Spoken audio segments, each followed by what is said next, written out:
¿Cómo están? Buenas noches. Gracias por acompañarnos en otra edición de Al Pie de la Letra.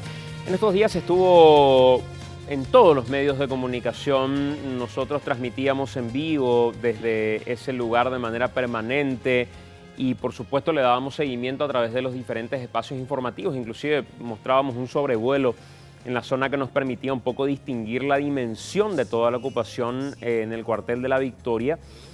Y una de las cosas que se mencionó también en un momento fue la participación de José Galeano, de Cochi Galeano, un investigador social de conocida trayectoria, de un vínculo que tenía con el sector que ocupó finalmente el cuartel de la Victoria.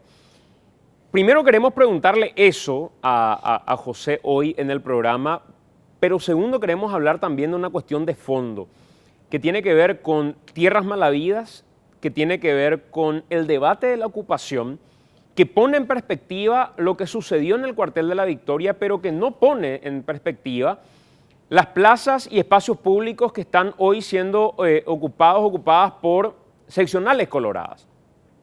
O, por ejemplo, la distribución de tierras públicas durante la dictadura de Alfredo Stroessner a los amigos de la corona y del poder. Estamos hablando de cientos de miles de hectáreas, pero eso hoy no está en debate. Es como que existe una cuestión de amnesia selectiva respecto, o indignación selectiva respecto a el tipo de ocupación que se vaya a objetar, entendiendo que toda aquella ocupación que se haga de manera irregular y al margen de la ley debe ser de alguna manera criticada y denunciada, pero sin distinción. Hoy vamos a hablar de esos dos puntos porque José Galeano tiene una investigación realizada sobre precisamente un número, una muestra de la exclusión social en el Departamento Central en particular y los asentamientos urbanos. José, ¿cómo te va? Bienvenido, gracias por acompañarnos. Muchas gracias, Santi, por la invitación. Para conocerte un poco, digamos, más en tu faceta de investigador, porque en estos días es como que el José que estuvo en los medios fue el muchacho del San José que terminó invadiendo una propiedad privada o una propiedad que en este caso no le correspondía. Primero, quiero saber quién es José Galeano para que la gente te conozca un poco, José. Bien, yo soy de formación sociólogo, estudié en la Católica, me recibí en el año 2009, luego fui a hacer una maestría en sociología con énfasis en políticas públicas a Salamanca, España, durante el 2012-2013. Y desde ese entonces a esta parte me dedico exclusivamente a la investigación social, desarrollo temáticas que tienen que ver con la exclusión social, como bien señalás, con la pobreza urbana, o sea, me interesa sobre todo el fenómeno de la pobreza urbana, no la rural, y un poco trabajando en asentamientos, trabajando en bañados y también en mi rol también de investigador en las cárceles. Y hoy, digamos, ¿dónde estás? ¿Es una tarea particular para una organización que está realizando todo este trabajo de investigación o a través de qué? Yo estoy en dos lugares. Yo trabajo, soy investigador de la organización Enfoque Territorial, que es una ONG que se creó en el año 2012, donde yo soy uno de los fundadores. En su momento fui presidente, pero hoy ya tenemos un nuevo presidente, tenemos una nueva comisión. Y ahí desarrollo concretamente ahora una investigación y el año pasado desarrollé 3 investigaciones. Eso en el ámbito de la ONG, y también soy investigador en el Mecanismo Nacional de Prevención de la Tortura.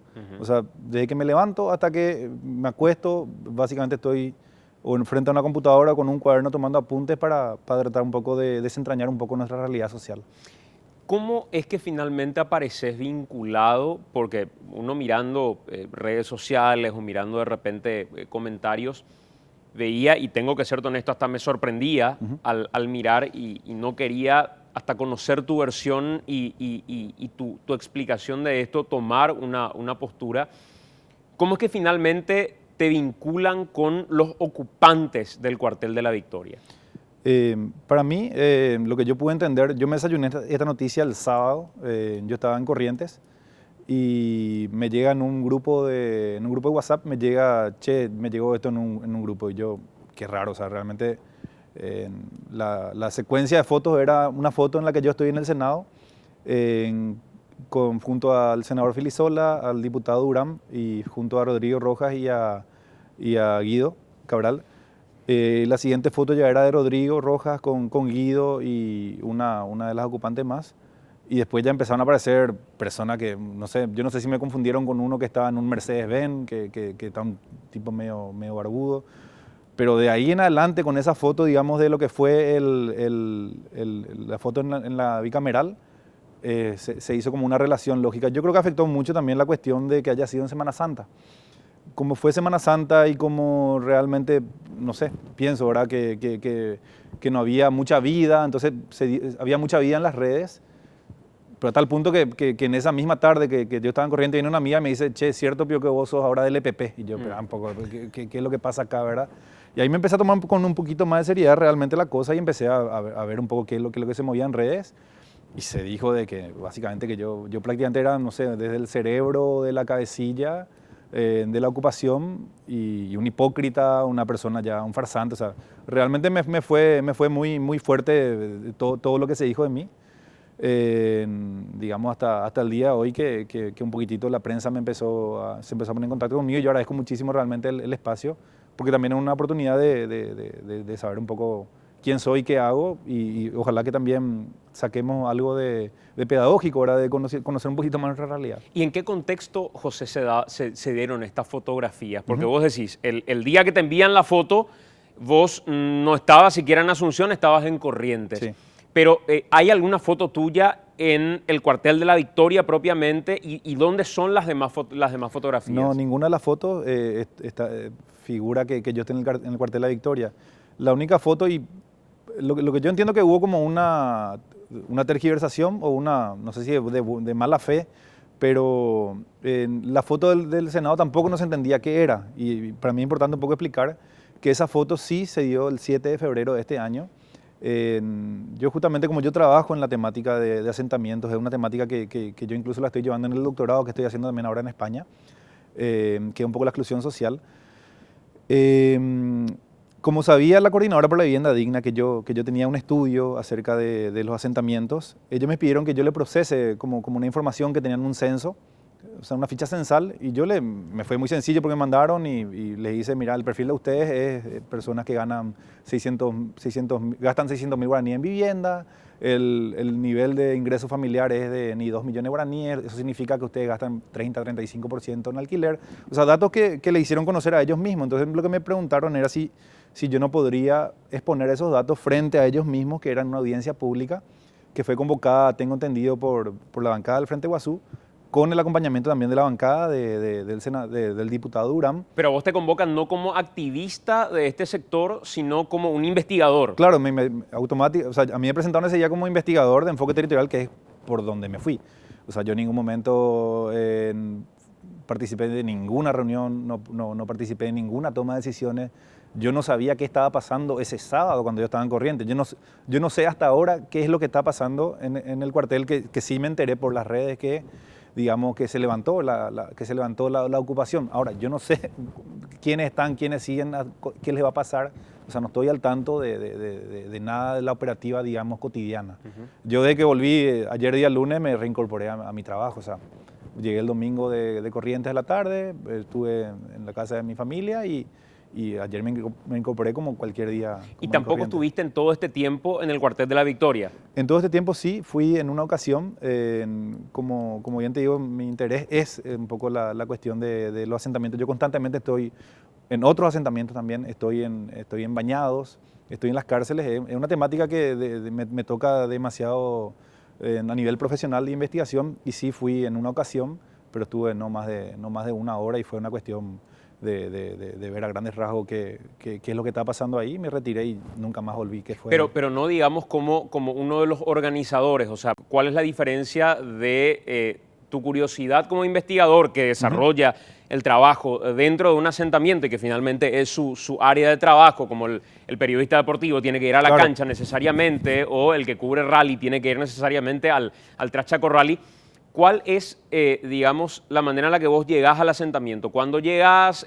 ¿Cómo realizás ese proceso de ingreso? ¿Ya estabas dentro? Cuando, de alguna manera, Ya, ¿cómo se da ese proceso? Tal era mi desconocimiento que cuando yo llego, yo me voy por donde estaban los policías, ¿verdad? Yo dije, bueno, por acá se entra, ¿verdad?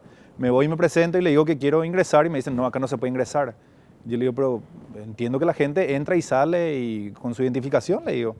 Me dicen, no, los policías me dicen, te puedo ir si querés por acá a 300 metros que la gente entra y sale nomás. O sea, totalmente informal había sido la cosa.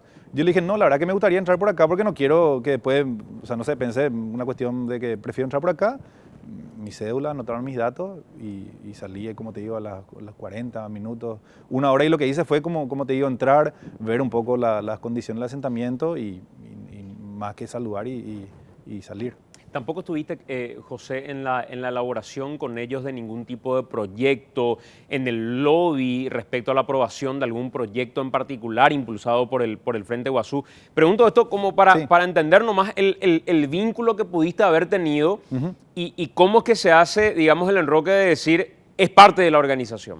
Bien, a ver, sí, yo también, como a partir de esa audiencia, en la bancada del Frente Guazú, lo que me pidió es que justamente si no podía pasar mi PowerPoint o no podía pasar un poco algunos apuntes de lo que es la investigación, y le dije que con mucho gusto, y yo le cedí como digamos lo que fue ese trabajo, pero hasta ahí, o sea, no... O sea, para darle marco, digamos, a la problemática en sí. Claro, para decir, el famoso vista y considerando la fundamentación, pero luego de eso no tuve un contacto, no sé cómo te puedo decir, no participé de una reunión de operativa, como decís, yo no sabía qué hora, qué día, en qué momento iban a entrar. Yo no sabía no sabía nada de lo que ellos tomaban sus decisiones, o sea, de la Coordinadora por la Vivienda Digna.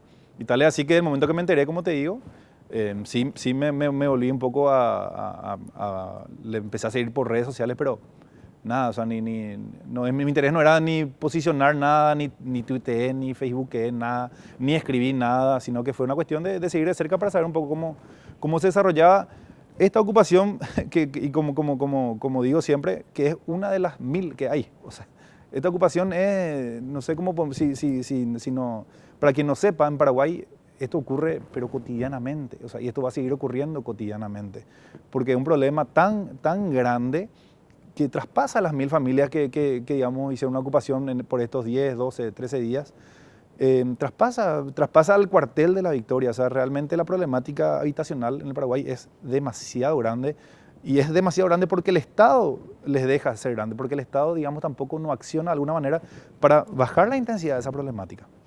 Quiero entrar ahora a, digamos, los números en sí de este trabajo de investigación, porque estaba mirando y ya hay un libro, de hecho. ¿De cuándo es este libro, José? Lanzamos en mayo del año pasado, mayo 2017. En mayo del año pasado. Sí. Un libro que básicamente lo que hace es describir, no sé dónde puedo mostrar, si me indican los compañeros en cuál de las cámaras muestro finalmente.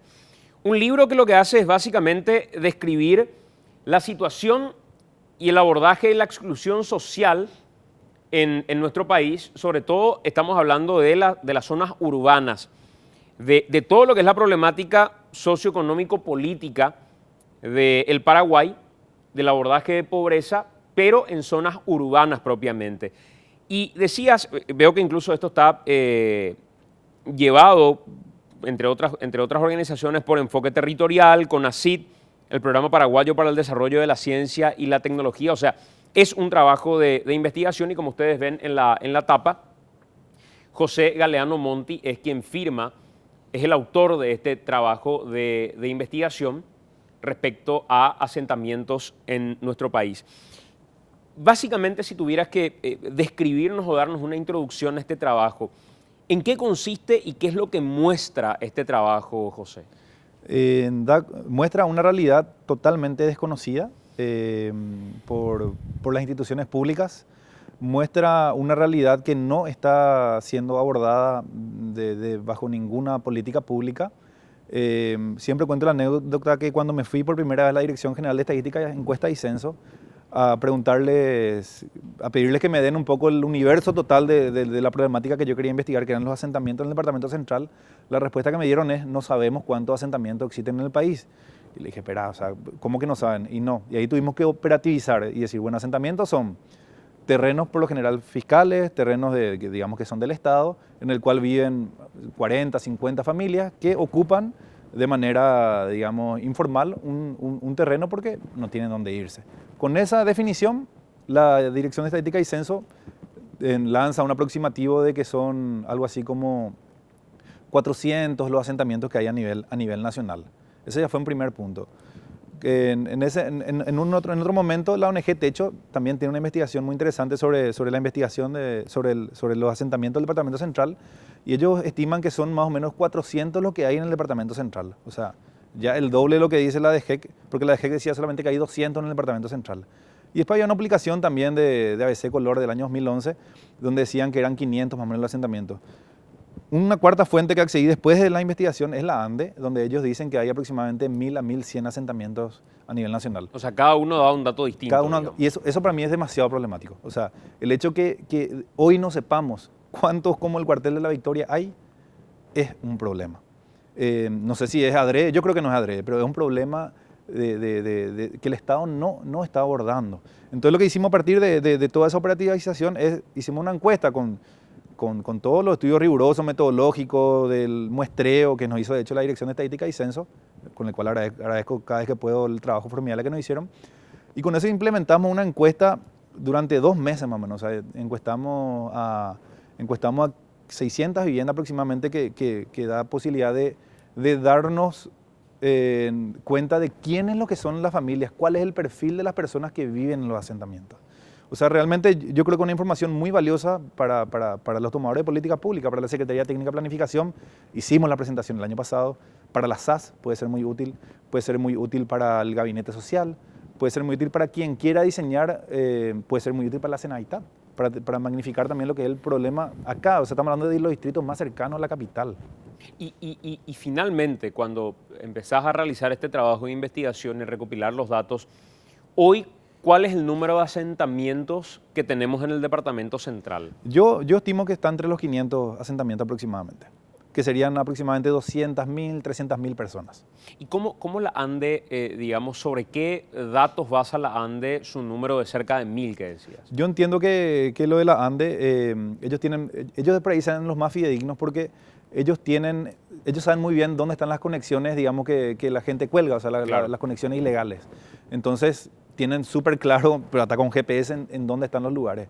La cuestión es que, como no voy a decir nada nuevo, pero el Estado paraguayo nunca se llegó a consolidar realmente como un Estado sólido y que abarque las problemáticas del país. Entonces no son capaces ni de dialogar entre las instituciones como para decir, che, vamos a ver cuántos asentamientos hay. O sea, ese interés de por sí no hay, pero por eso yo diría que el de la ANDE es uno de los más fidedignos, que habla de 1100. Y esta problemática crece mes a mes, año a año crece. O sea, si el cuartel de la Victoria no era, digamos, tan visible, de por ahí ya era uno más de los 1100 que hay hoy. Cochi, y digamos, el número total de asentamientos representa finalmente qué número de personas decías? En el Departamento Central yo estimo en 300.000. Es un cálculo que yo voy haciendo a partir de un poco de una hipótesis, pero yo creo que por ahí está, sin 300.000 personas. Y en total deberían ser, yo calculo, el 10% de la población paraguaya. ¿Y cómo se van formando, digamos, si fue parte de la investigación, cómo se van formando estos asentamientos y cuál es el porcentaje de crecimiento que va teniendo mes a mes también? ¿Es posible dimensionar todo eso? No, tan así específico no me animaría a decir, pero la explicación que nosotros encontramos a partir de, porque le preguntábamos justamente dónde vivían antes, por qué emigraron, todas esas cosas hicieron. El perfil es de la familia, o sea, el perfil de la creación de asentamiento de hoy es por la desruralización. O sea, la gente migra al campo, es expulsada del campo y entonces no tiene otro lugar a donde irse. Lo primero que muchas personas decían es: me fui a Capital, me fui a la Asunción porque ahí pensé que iba a tener oportunidad. La cuestión es que en Asunción ya no cabe más un alfiler, o sea, Los Bañados ya están abarrotados, que es un poco el lugar a donde va a ir la gente que migra del campo. Entonces, al no encontrar un lugar en Capital, se va a lo más cercano a la capital. Y así es que empiezan a proliferar en los asentamientos. Sí te puedo decir que para el año 90, de un estudio de Tomás Palau, que es un poco el que yo tomé como inicio, habían algo así como 60 asentamientos y todos los asentamientos eran rurales. No había un asentamiento urbano. O sea, quiere decir que del 90 a esta parte, en el periodo democrático, es el fenómeno de los asentamientos urbanos. Hoy día los asentamientos urbanos son la mayoría, el 70% del total de los asentamientos, o sea, 800 asentamientos de los 1100 hoy son urbanos, hoy están en un barrio que nosotros podemos vivir y que no nos dimos cuenta que a 200, 300 metros, porque eso también nos pasó. Nos pasó que dentro del equipo de encuestadores, porque era un equipo de 20 personas, nos fuimos a un barrio suyo y decía, yo no sabía que había un asentamiento en mi barrio, a 5 cuadras, o sea, ¿qué es lo que hay detrás de todo esto? Lo que hay detrás de todo esto es una falta de atención, o sea, porque no es un problema, el fenómeno de la urbanización es un fenómeno mundial, o sea, eso no es un problema per se. El problema es que la urbanización se dé de manera no planificada. Ese es el problema, que no haya una política de inserción a la ciudad, que no haya una política del Estado en el cual tome esta cuestión que vos lo decías al inicio, o sea, el trasfondo de todo es que durante la dictadura tronista hasta el 2003, cuando empieza Nicanor, se repartió el 20% del territorio paraguayo a 1000 personas. O sea, eso es catastrófico. O sea, 1000 personas tienen el 20% del territorio paraguayo. O sea, y la impunidad sigue hasta hoy día. Y sigue aumentando hasta hoy día. Entonces, las personas no encuentran otra manera, digamos, lo que nos dicen ellos que no encuentran otra manera porque no tienen para pagar el alquiler. Entonces van y ocupan el primer terreno fiscal que ellos ven que pueden ocupar. José, ¿y es posible tomar ciertos departamentos como los departamentos que más expulsan a personas que finalmente llegan hasta el departamento central? A ver, comparo y digo, si yo mirara hoy las cifras de embarazos adolescentes, por ejemplo, hay departamentos como San Pedro, Concepción o el departamento de Guairá que claramente muestran cifras que son preocupantes. ¿Eso también es posible radiografiar de alguna manera respecto a los asentamientos? Sí, es posible. De hecho, la mayoría de lo que nos decían era, yo pensé que iban a ser del norte, o sea, pensé que era un poco San Pedro, Concepción, pero sin embargo no eran ellos la mayoría. Sí, más hacia la frontera con Brasil del lado este, Sacanín-de-Yu, Alto Paraná, en Caazapá, Caguazú, eran un poco los lugares de donde mayormente venían, de nuevo, los que están en los asentamientos del departamento central. Pero también había gente, o sea, de todos los departamentos, no hay un departamento del cual no habían venido las personas con las cuales nos encuestamos, pero la mayoría eran del lado este, la frontera este con Brasil. Y digamos, ¿hay un patrón que sobresale respecto a qué decisión llevó a estas familias a venir finalmente hasta el departamento central o no? Digamos, el avance de la soja, el avance de la ganadería, alguna situación de falta de presencia del Estado. ¿Hay algún patrón que uno pueda identificar y decir, la mayoría de las familias respondieron que terminaron viniendo hasta Central por esta razón? No le preguntamos eso, no le preguntamos eso, pero todo indica, o sea, si es cuestión de cruzar con otro estudio, todo indica que el fenómeno de la soja, que el fenómeno de los agroquímicos es una cuestión que le expulsa a la gente. En otro estudio, no en este, pero en otro estudio que me tocó investigar, o sea, ahora hace un mes cerramos una investigación con adolescentes rurales y ellos nos decían que realmente ellos no se ven más, o sea, lo que más quieren es terminar el colegio y la universidad para volar de donde están porque no aguantan, o sea, realmente están rodeados y no ven ningún cambio de la nueva política o de los nuevos gobiernos como para decir, bueno, de por ahí me quedo porque van a poner freno, van a decir basta. Y te hablan de que se muere la vaca, o sea, se infectan ellos, hay más enfermedades, más dolor de cabeza, o sea, eso es una realidad y yo creo que eso es uno de los factores que empuja, digamos, a las personas a venir hacia la capital y hacia Central. Es tan irregular la manera en que se distribuye la población que si vos sumás, Santi, solamente la capital y el departamento central, tenés el 50% de la población paraguaya. O sea, eso es un problema. O sea, es un problema que te da cuenta de la falta de planificación. El departamento central creció en 1300% del 60 a esta parte, siendo que la media nacional fue de 500%, o sea, y la capital creció en 250%. O sea, la capital crece 2 veces, Central te crece 13 veces. O sea, y va a seguir creciendo Central, porque de nuevo, el lugar donde estás más cercano a la capital y es más accesible que la capital. O más que accesible, es un lugar donde yo todavía puedo ocupar, un lugar donde yo pueda ir y asentarme. ¿Cuáles son las principales carencias que se presentan en estos asentamientos? Digamos, de lo que ustedes lograron recabar, preguntarle a la gente, identificar, ¿cuáles son las principales preocupaciones que hoy están presentes en los asentamientos? Nosotros dividimos en tres niveles, nivel económico, nivel político, nivel social. En el nivel económico, una preocupación muy grande debería ser que el 60% de los cabezas de familia, los o las cabezas de familia, manifestó tener un empleo de exclusión. Entiéndase, reciclador, entiéndase que tenga changuitas casuales, entiéndase empleos mal pagados. El 60%, 6 de cada 10 tiene un empleo malo. Otra de las cuestiones llamativas en términos de salud fue que el 80% del total de las encuestas, de las personas que vivían en un asentamiento manifestaron no tener ningún tipo de cobertura médica, siendo que la media en central era del 60%, o sea, 20% peor, digamos, que tu entorno inmediato. Y en términos de pobreza, que para mí fue lo más importante que encontramos, siendo que la media en el departamento central era de 4,5% de pobreza extrema, sí, en los asentamientos se llegó a 31%, o sea, 6 veces más que la media del entorno inmediato. Y si miramos pobreza, el 60% de las familias estaban en situación de pobreza. Ahí no se termina la mala película. Siendo que vos tenés un lugar donde es tan fácil de localizar, tan fácil de llegar, de tener llegada, por ejemplo, con un programa como Tecoporá o la pensión de adultos mayores, que son los programas de pobreza y los programas que mayor alcance tiene, solamente el 0,5% manifestó que recibe alguno de estos dos programas. O sea, estamos hablando de entornos en situación extrema de pobreza, de miles de necesidades habitacionales entre ellas, y en el cual no recibe la pensión. Y lo más trágico de todo esto es que por otras entrevistas en las que yo tuve ocasión de estar en la SAS, me comentaban que Central no está focalizado dentro de Tecoporá porque la línea base es del año 2000. Entonces, hoy día se está llevando a cabo una política pública con una base de hace 17 años. Quiere decir que, o sea, una base que ya tiene comunidades que desaparecieron.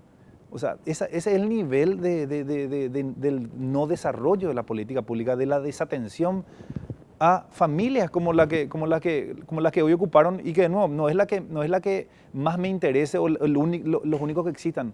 Son las 1000 de las 600.000 que tal vez hay hoy día en el Paraguay. O sea, es muy, muy grande el problema realmente. José, si miráramos por un lado la necesidad de viviendas, la necesidad habitacional que existe para con estas familias, y solamente, repito, el análisis que hace José finalmente es de la zona urbana, sí, no de la zona rural, es importante siempre hacer esa aclaración.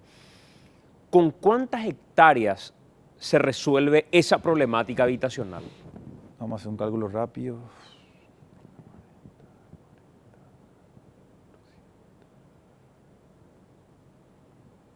Si no calculé mal, con 50.000 hectáreas vos le podés dar algo con mucha dignidad a la gente.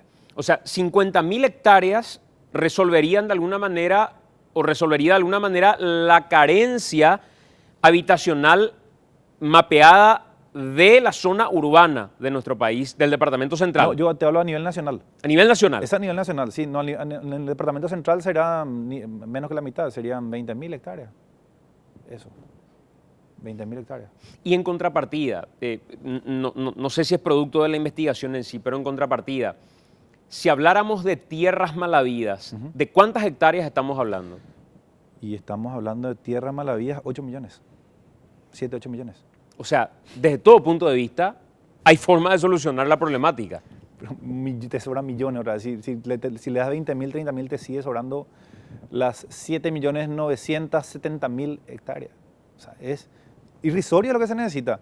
Pero también, de momento que el tema de la vivienda es una cuestión muy delicada y es algo que, como te dije, es una de las cuestiones que yo investigo y la que me toca, de hecho, también hacer en el doctorado hoy día. La cuestión de la vivienda tiene que ser siempre con la participación y eso es algo que también tiene que meterse, digamos, en la cabeza toda la Secretaría del Estado. O sea, cualquier política pública debería hacerse con la gente. Me tocó conocer en comunidades rurales, comunidades indígenas y me tocó conocer también en asentamientos urbanos en los cuales las casas que construye la CONAVI en su momento y la Senadita hoy día se utiliza de depósito.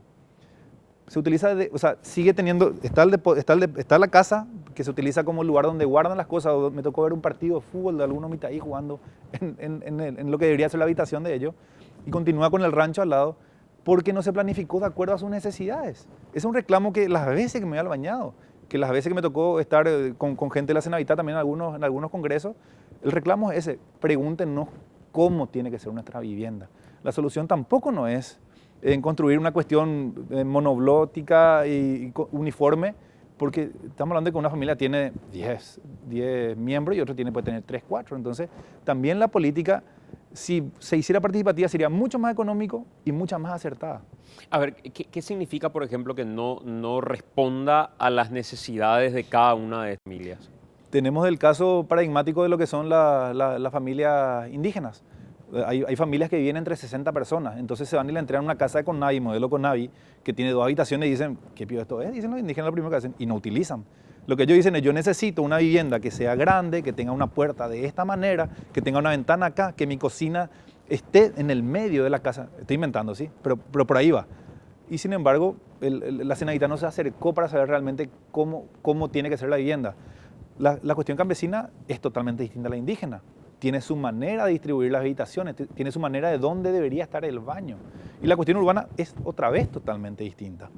Me tocó participar de lugares donde arquitectos mostraban lo que era un estudio súper riguroso donde hicieron con la participación, y lo que decían era: construyendo esto es más barato de lo que ustedes están construyendo hoy, y la gente tiene la posibilidad, porque como construye de esta manera, tiene la posibilidad de que si en el futuro crece, que era tu techo puede ser una habitación más, y que ellos van a construir, ellos están dispuestos a hacerlo. O sea, la falta de diálogo del Estado es histórica, y eso también tiene que romperse de alguna manera. O sea, cuando se hable de cualquier política, repito, pero también la cuestión habitacional, que es central, porque ahí se desarrollan su vida nuestros hijos, ahí es el lugar donde ellos no tienen que engriparse y se engripan, ahí es el lugar donde ellos tienen diarrea y no deberían tener, ahí es el lugar donde ellos están viviendo en un ambiente totalmente de hacinamiento, sin ninguna privacidad, con los padres en la cama al lado, ellos también con un solo baño entre 15 personas. O sea, estamos hablando de indignidad, estamos hablando de que el Estado hoy día no está atendiendo, y la prueba es la que te digo al inicio: el Estado ni sabe cuántas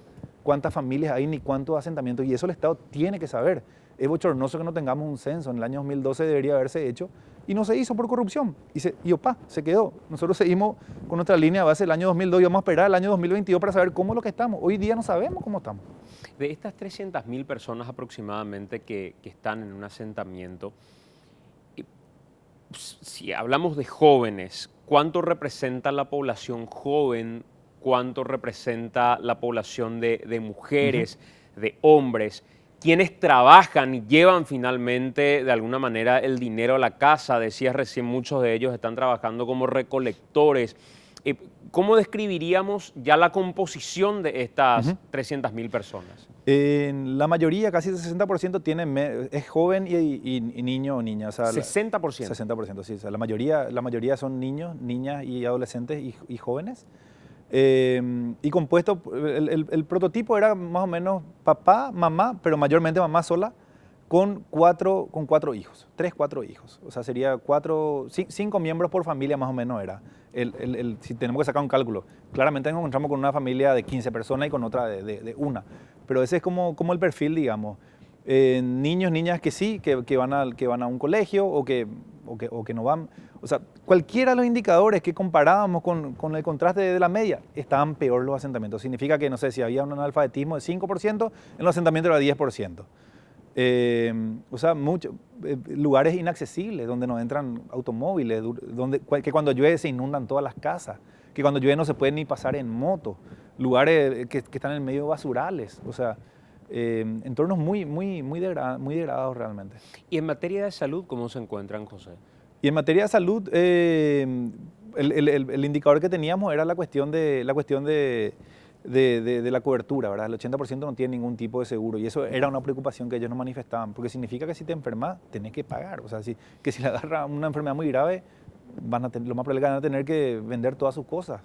Y otra de las cosas que nos llamó la atención también, que en entornos rurales, el 5% de las familias nos dijeron que ellos tenían problemas con la fumigación, o sea, que también se está dando fumigación en lugares cercanos a ellos, y eso sí le aquejaba un poco, manifestaban dolores de cabeza, manifestaban infecciones, pero más que eso, lo que nosotros hicimos en esta investigación es como proveer un sistema de 100 indicadores. O sea, quien lea esta investigación, que se puede descargar gratuitamente de la página de Enfoque Territorial, Territorio de Exclusión se llama, va a encontrar 100 datos alarmantes, o sea, va a encontrar 100 indicadores. Y esto, de nuevo, ojalá que lo que más queremos es que utilicen los tomadores de políticas públicas.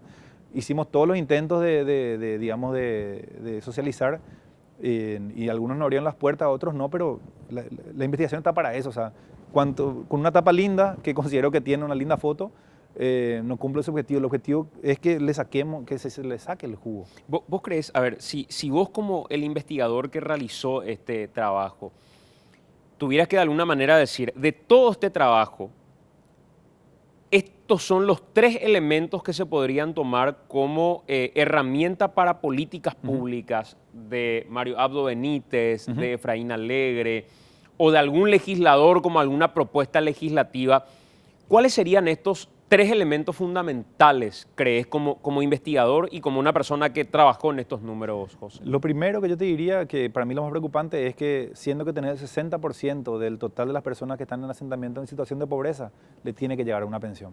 Llámese Tecoporá, llámese una política nueva que crear, o sea, algo que le alivie la situación en la que vive.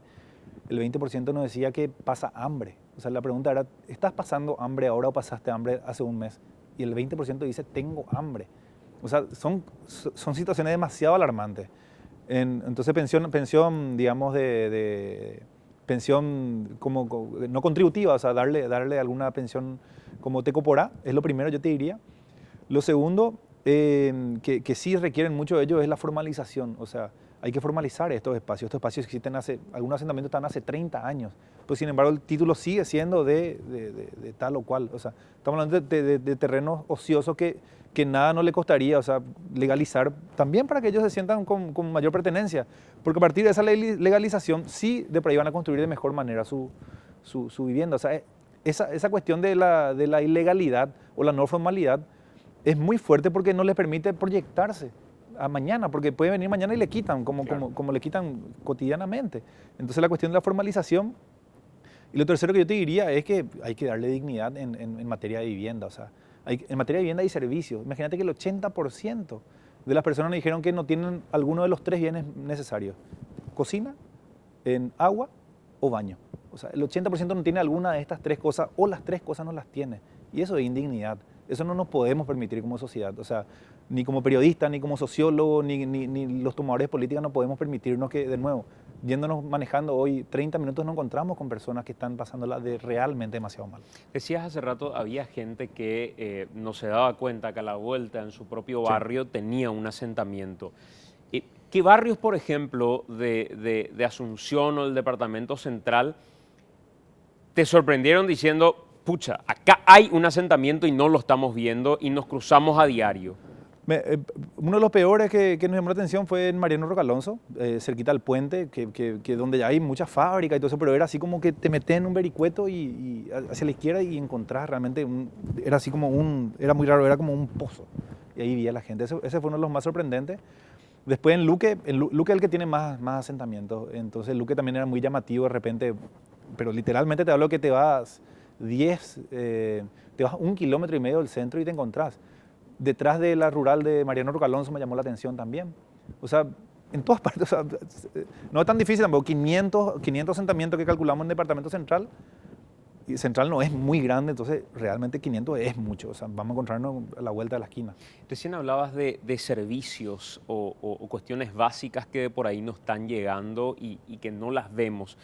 Pero estoy viendo acá un dato que me resulta bastante alarmante, que, por ejemplo, menciona, en relación al eje social, se destaca que el 9,9% de los hogares de los asentamientos del Departamento Central tuvieron o tienen miembros que recibieron o reciben malos tratos físicos y psicológicos. El 6,3% de los hogares tuvieron en los últimos 5 o 10 años problemas con el alcohol, con las drogas o con el juego, de alguna manera. El 2,4% del total de los hogares de los asentamientos del departamento tiene algún miembro que ha sido o está a punto de ser madre adolescente sin pareja. O sea, estamos hablando de datos que son muy concretos que podrían de alguna manera permitir tomar alguna decisión de manera inmediata. O sea, si el problema es el alcohol, ¿qué podemos hacer al respecto? Si vemos en esas zonas problemas con la delincuencia y no estamos entendiendo que hay gente que tiene de alguna manera alguno de estos problemas con las drogas y que muchos de ellos terminan robando por problemas de las drogas, estamos ignorando datos que son fundamentales para la toma de decisión. Totalmente. Yo juego mucho con esto que vos estás haciendo ahora. Le preguntó una vez a un deportista, un tipo que tira la bala, creo que se llama el deporte. Le pregunté, ¿qué haría en esto? Me dijo, y pondría una cancha de fútbol, me dijo. O sea, una política deportiva tiene demasiada cabida. Una política recreativa tiene demasiada. Son lugares, al fin y al cabo, y caí en la cuenta de que no hay plaza. O sea, en los asentamientos no hay plaza, no hay espacio público, no hay una cancha. O sea, la vida es lo más trágico que hay, que es llegar a tu vivienda, que si llegaste con suerte porque no te llovió. Entonces realmente son lugares donde hay problemas como eso, o sea, el problema que con voluntad y con una política, tomando como base estos datos, realmente puede darle dignidad a la gente, puede transformar nuestra realidad.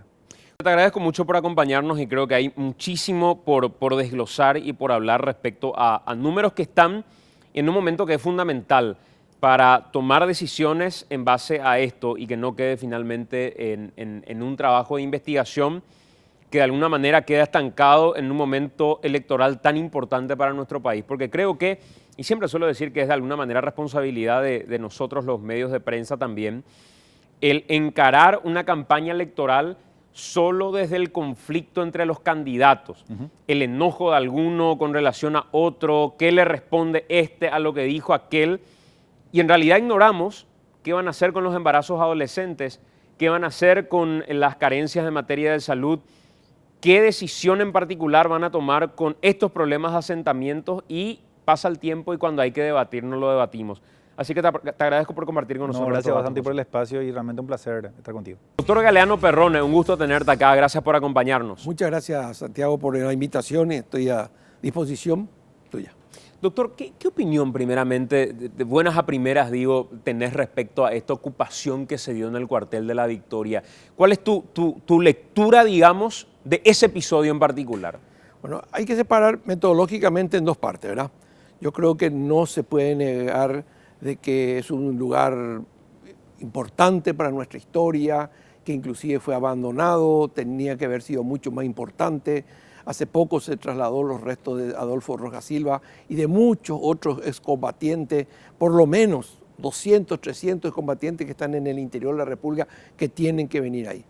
Eso tenemos que reconocer que es absolutamente inoportuno todo lo que sucedió, pero tenemos que reconocer también que es una manifestación que gracias a ese impacto, es decir, los que están organizados saben que ese impacto va a permitir negociar con el gobierno, porque los gobiernos que se sucedieron desde la democracia siempre fueron, todos tienen, como los problemas son mucho más que la posibilidad de solucionar los problemas, la gente no tiene espacio para dialogar, porque estos problemas pueden solucionarse, pero tampoco eso significa respeto a nuestros combatientes.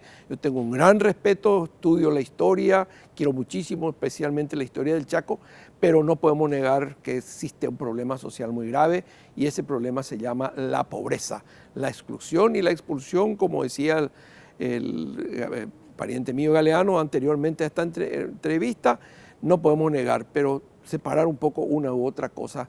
Pero el impacto fue instalar el diálogo, porque lo difícil con todos los gobiernos, no es solamente con este gobierno, es instalar el diálogo. Siempre se dice, no, deja nomás que pase, vamos a buscar. Por ejemplo, acabo de ver, yo hablo aquí esta parte como abogado, la fiscala no tiene por qué decir, él no recibió ninguna orden.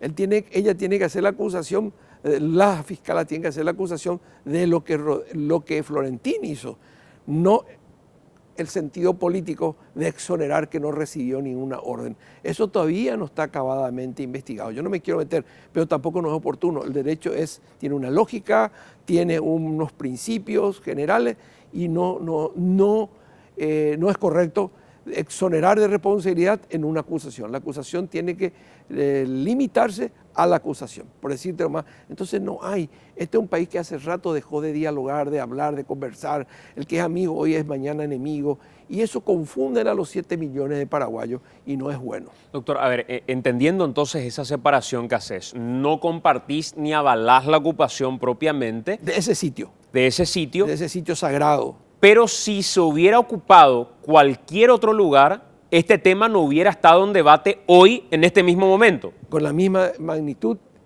con la dimensión y la profundidad que se tuvo. ¿Y crees, doctor, que, a ver, la planificación de este tipo de episodios tiene en cuenta también ese tipo de factores? Es decir, si nos vamos a invadir una plaza, si nos vamos a ocupar, mejor dicho, una plaza, otro espacio público, no vamos a ganar visibilidad, no vamos a lograr instalar este tema, no vamos a lograr debatir e influir finalmente en aquellos que toman la decisión, o digamos es una cuestión casual. No, no es casual. No, yo estoy hablando como analista, ¿verdad? No tengo en este momento ni una militancia, es decir, no hay casualidad. Porque si vos haces visible el tema, aparte en un momento muy difícil, en un momento que se está tratando el tema del 31M, que es un factor que fue demoledor para la candidatura de Santiago Peña. Fue demoledor, todo eso fue el factor determinante para su derrota. O por lo menos uno de los factores, ¿no? Hay factores determinantes, pero no se podía hacer. Era el momento oportuno, era el lugar oportuno y lograron este diálogo que intervino el defensor del pueblo, que todavía no se instrumentó en un documento, pero era... Ahora, eso es subestimar mucha de esa gente la inteligencia. En este país existe gente muy inteligente. Cuando la gente dice estamos mal, no, estamos mal.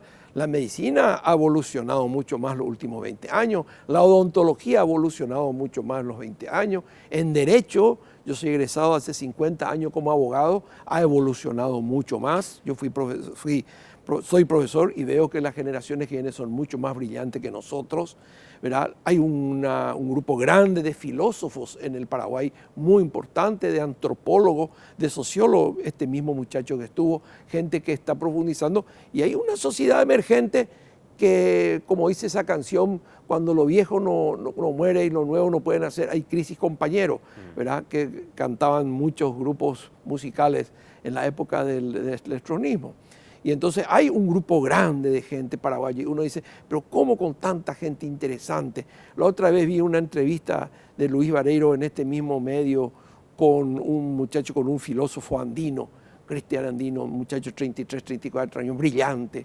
Vos encontrás gente brillante en todos los lugares, y bueno, encontrar el otro Paraguay, el Paraguay desgraciado, miserable, pero hay una conciencia crítica muy fuerte y sobre todo gente que maneja, que ya está de vuelta del exterior, que maneja otros elementos, que maneja la psicopolítica exactamente.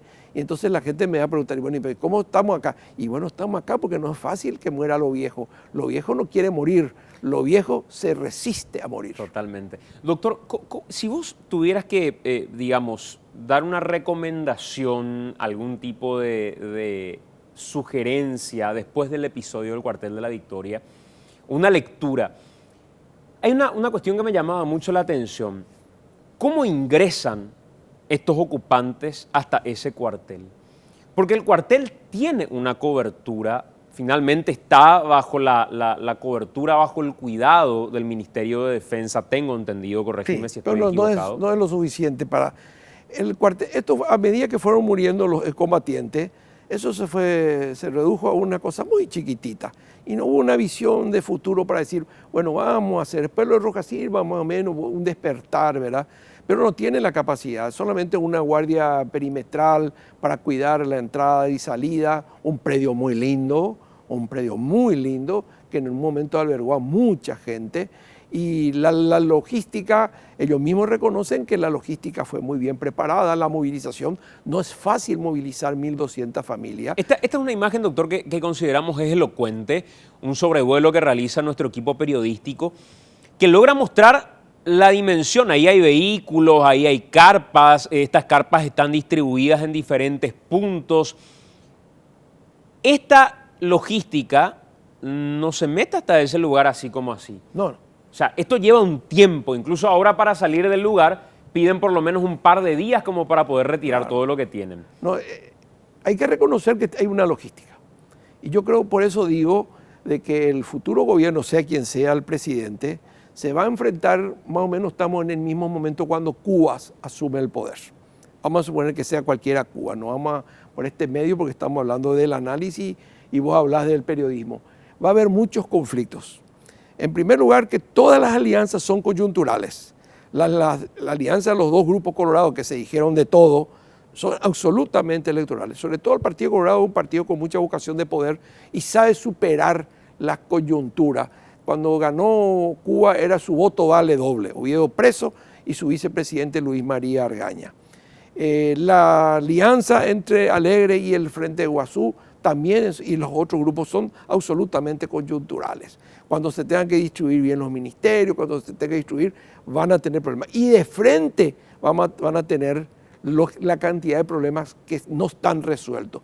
Este es uno de esos problemas no resueltos en la sociedad paraguaya y que veo que hay un esfuerzo de la SAS, que hay un esfuerzo de la Secretaría Técnica de Planificación, que no sé por qué se metió un excelente joven, el secretario de Técnico de Planificación, por qué la Secretaría Técnica se metió en un tema de la pobreza, absolutamente cuando su función de la Secretaría Técnica es otra, o por lo menos lo que se piensa de la Secretaría Técnica de Planificación, pero el que viene va a encontrar problemas de mucho conflicto.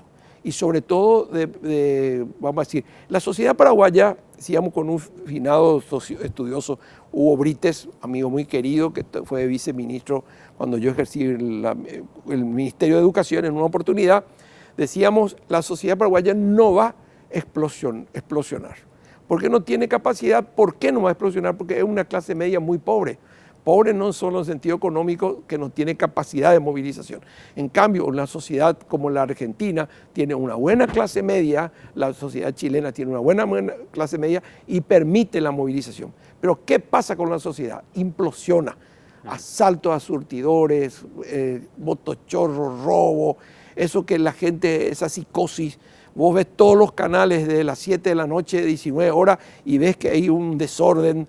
No le es fácil a los pobres comisarios controlar la situación, todas esas comisarías que están en la periferia, que se está luchando con pobreza. Y es lo que dice el Papa Francisco finalmente en Chile cuando visita la cárcel de las mujeres. Dice que alude a que acá están presos porque son pobres. Porque son pobres. ¿Verdad? Hay que visitar, en algún momento vamos a hacer un programa, tuve que irme a la cárcel, la veces que voy en la oficina adentro, pero tuve que ir hasta el fondo por una cuestión profesional y yo visitaba la cárcel los primeros 20 años de abogado, vivía prácticamente entre ellos ahí y encontré una bomba de tiempo feroz. Una bomba de tiempo feroz. Esta cárcel de Tacumbú y las otras cárceles son todo bombas de tiempo. Doctor, en líneas generales... ¿Y quién tiene solución, una política criminal para decir, bueno, vamos a solucionar ese problema? ¿Quién dice que tiene una solución de este problema? ¿Quién dice que tiene...? Y no podemos decir, bueno, vamos a culparle a este gobierno porque es electoral. No estamos, yo por lo menos no estoy haciendo electoralismo, pero son problemas muy duros, muy serios. Y un país, en Semana Santa estuve en Catuete, por una cuestión familiar, fue a pasar Semana Santa con mi familia a visitarle a una hija que vive en Catuete y encontré en Catuete 7 financieras, una ciudad que creció brutalmente, 7 bancos, perdón, y 11 financieras. Todas las casas seguros están en Catuete. Y Catuete no tiene, si vos te enfermás, tenés que irte a Salto Guairá o tenés que irte, no crece integralmente, o tenés que irte a Ciudad del Este. Hay un colegio, que es el colegio más prestigioso de la zona, que es San Enrique Oso de las Hermanas Teresianas.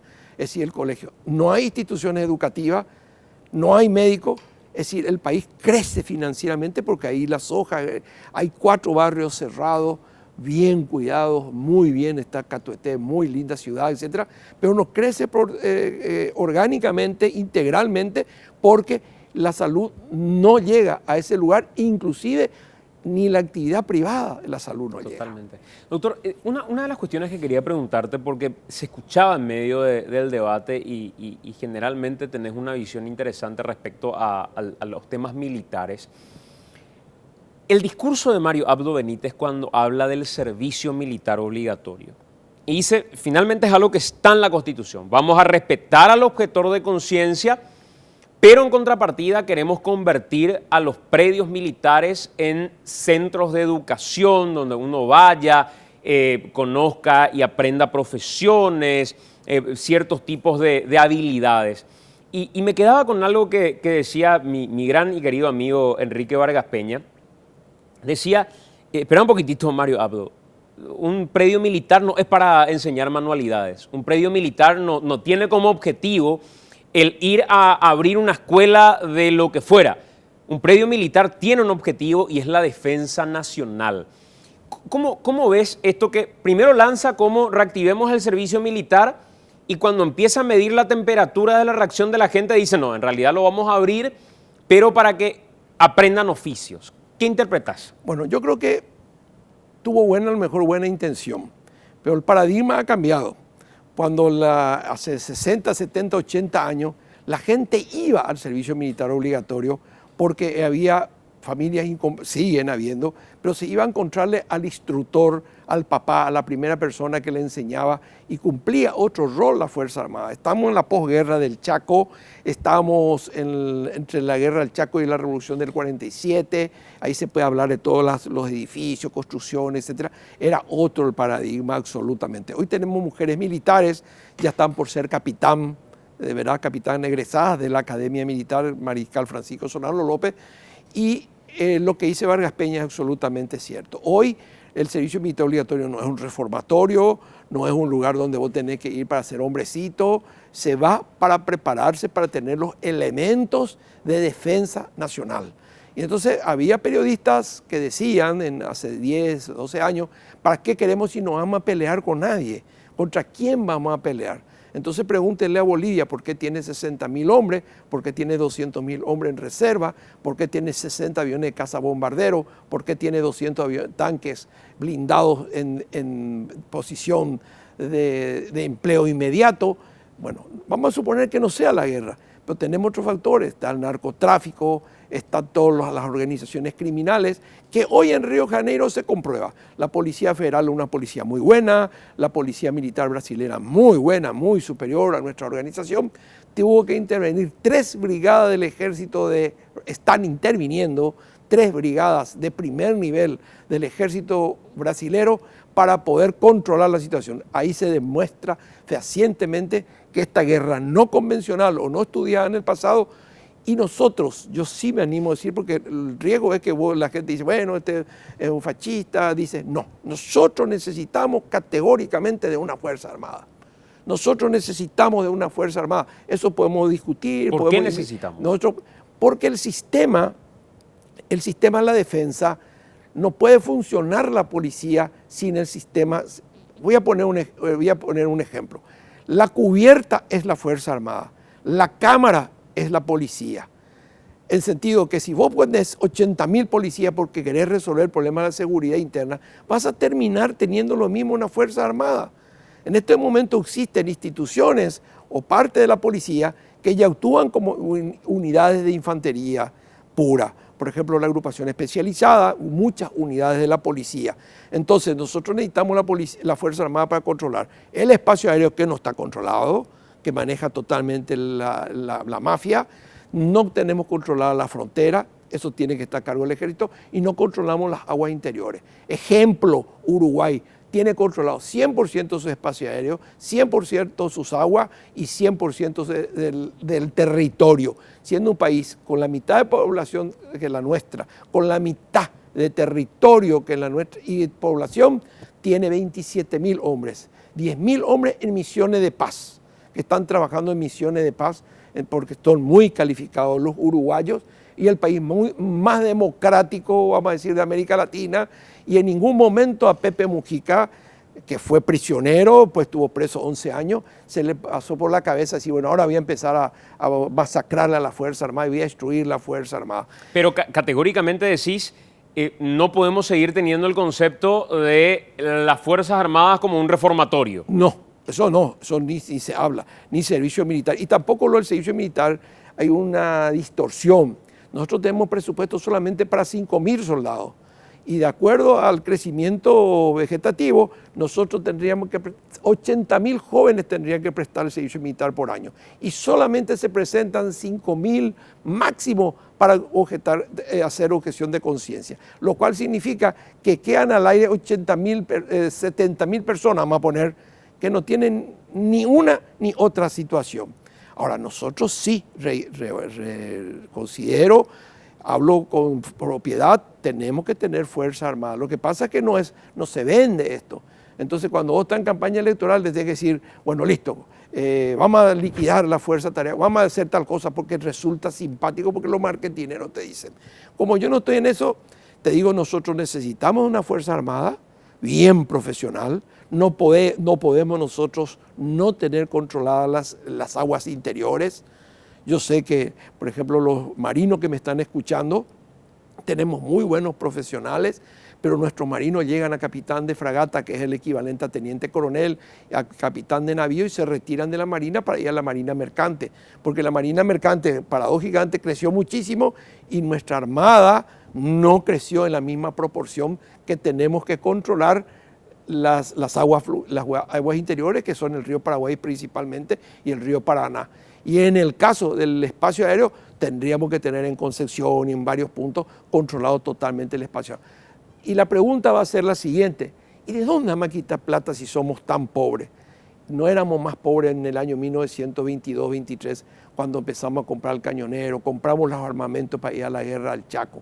Pero encontramos en el camino a un Eligio Ayala, encontramos en el camino a líderes colorados como Juan León Mallorquín, que cuando llegó la guerra bajó, arrió la bandera colorada y eran los grandes defensores del Paraguay, la gran movilización. Entonces, ese renacer, ese espíritu que nosotros hicimos en el pasado, siendo mucho más pobres, y terminamos la guerra sin un guaraní peso, entonces, sin deber un solo peso. Terminó la guerra, ¿verdad? Terminó la guerra y nos volvimos a dividir. Y a los héroes empezamos a mandarle al exterior, comenzando por la revolución de 1936, que Eusebio Ayala se va al exilio y Estigarribia se van al exilio, ¿verdad? Coste, que es un gran héroe, el coronel Rafael Franco. Y es un país con tantas contradicciones que tenés que ir entendiendo estas contradicciones, que se da el caso, por ejemplo, de la Revolución del 47, así muy tangencialmente vamos a decir, se sublevan todo contra Higinio Morínigo. Nunca se estudió esto. Se levantó Concepción, que eran divisiones completas, se levantó Chaco, Marina, Aviación, todos se levantaron. Solamente quedó acá la caballería, prácticamente. La única unidad, Enrique Jiménez, queda con la caballería. Y empieza la discusión política en Concepción, empieza la discusión política. Mientras tanto, la movilización en los tacuarales de Pacaraí, se movilizan los Pinandí Colorados. ¿Quién era el Pinandí Colorado? El que estuvo en la guerra del Chaco. ¿Quién era el Pinandí Colorado? El que prestó el servicio militar obligatorio y ganó. Una cosa que nunca se dice al ejército profesional: el Pinandí ganó. Y no estoy haciendo un elogio al Pinandí, ni estoy haciendo un elogio a la Revolución del 47. Simplemente estoy contando cómo es el proceso, que nosotros no podemos de ninguna forma. Estamos cometiendo un error que nos vamos a arrepentir en 2 o 3 años más. Vamos a estar arrepentidos y vamos a decir: qué lástima que destruimos nuestra Fuerza Armada. Ahora, tampoco esta Fuerza Armada como está tiene que ser replanteada y reconsiderada profundamente.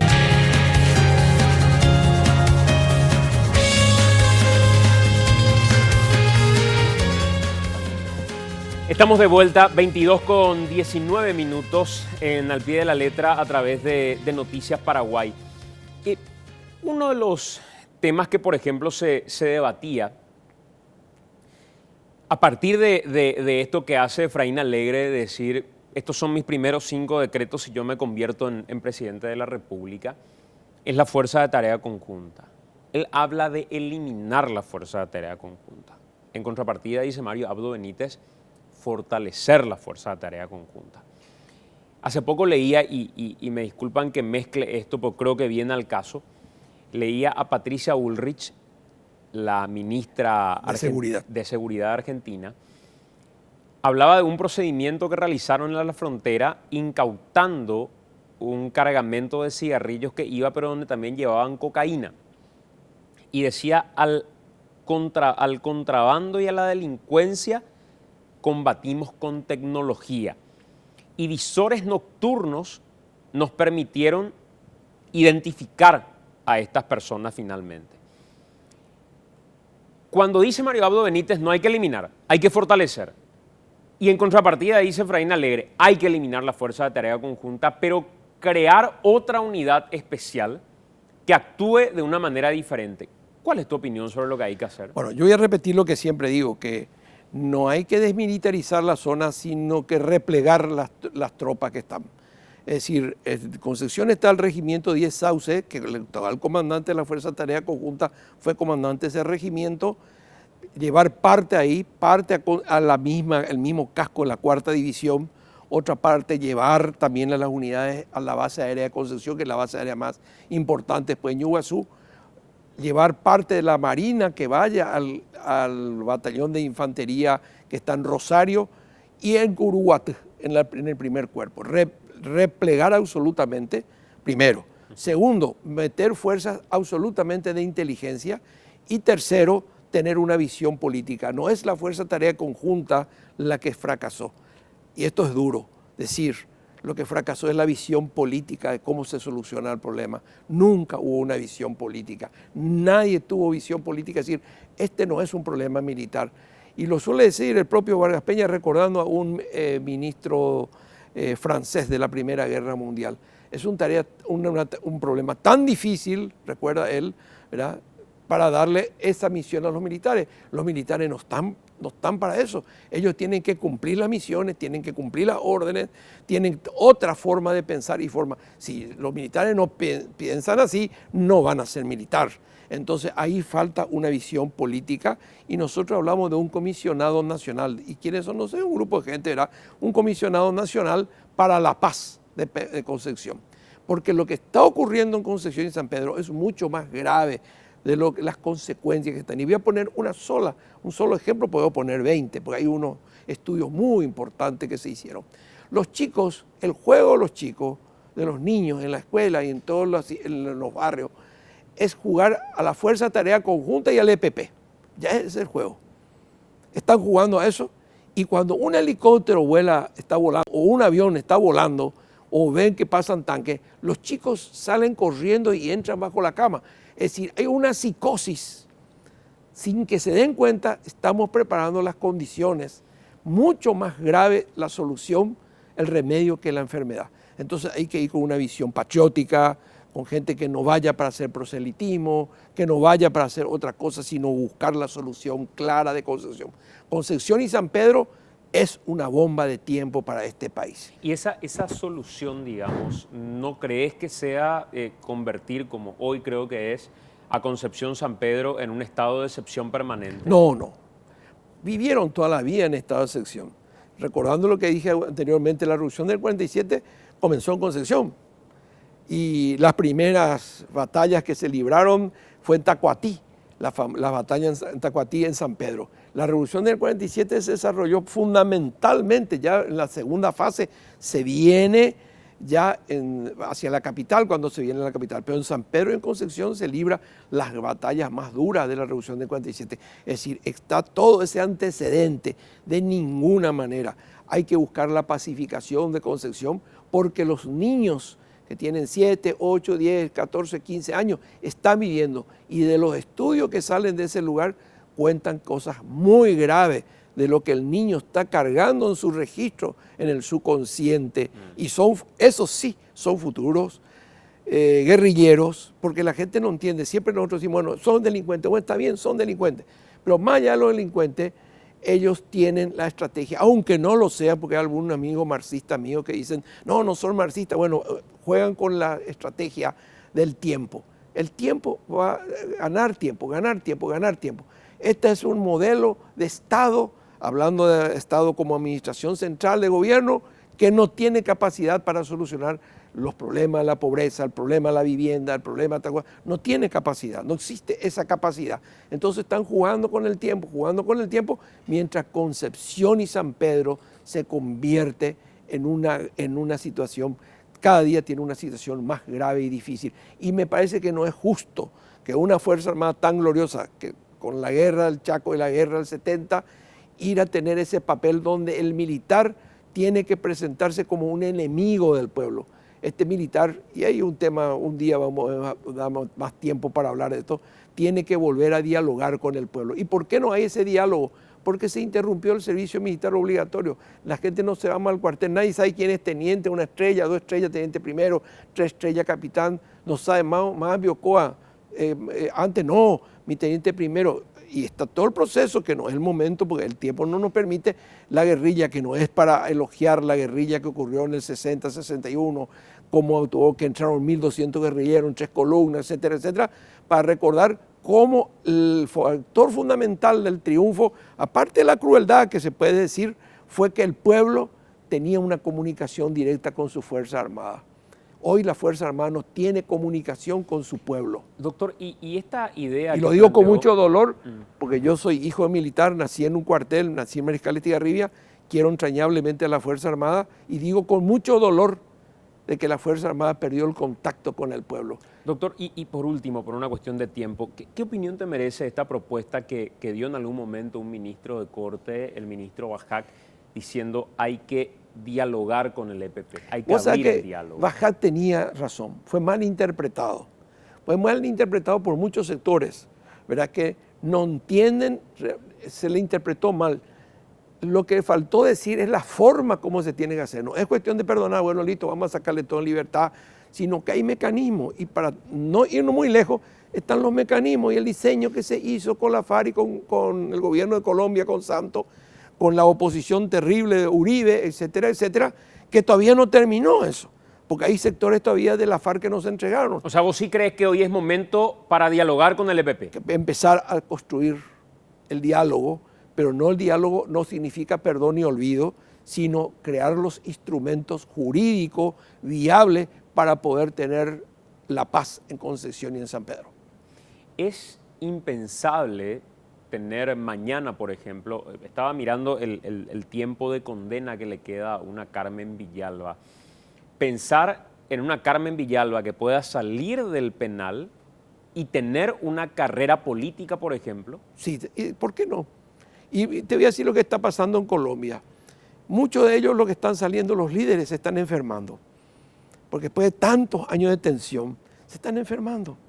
No es otra cosa, otro mundo. Yo tengo mucho respeto a la senadora Gusinki, porque ella perdió un hijo, no puedo pensar igual que ella tiene un dolor muy grande, no puedo pensar igual que Fidel Zavala, porque él fue secuestrado. Pues yo como analista, como estudioso, ¿verdad?, de este tema, y conociendo profundamente la experiencia colombiana, y alguien decía, si el camino es largo hay que ya comenzar, no se puede postergar, ni tampoco podemos recurrir al genocidio, porque nuestros militares tampoco saben perfectamente bien lo que pasó en América Latina. ¿Dónde está Fujimori?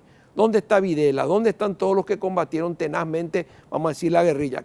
Guerrilla a la que yo no estoy de acuerdo con Videla de ninguna manera. Creo que a la Fuerza Armada de la Argentina le faltó la visión política, ¿verdad? Le faltó la visión política. En este momento, después de muchos años, se está reciclando en Chile el problema. Recién ahora están teniendo problemas, no así Uruguay, que tiene unos cuantos presos. Es decir, hay que mirar todo el contexto latinoamericano y el militar sabe perfectamente bien, hace cursos, viaja, probablemente sea uno de los grupos que más viaja, sabe perfectamente bien que si no están bien respaldados por la ley, mañana ellos van a ser procesados todo por genocidio en algún momento. Doctor, te agradezco mucho por acompañarnos, muy amable. Gracias, muchas gracias por la invitación. El doctor Horacio Galeano Perrone.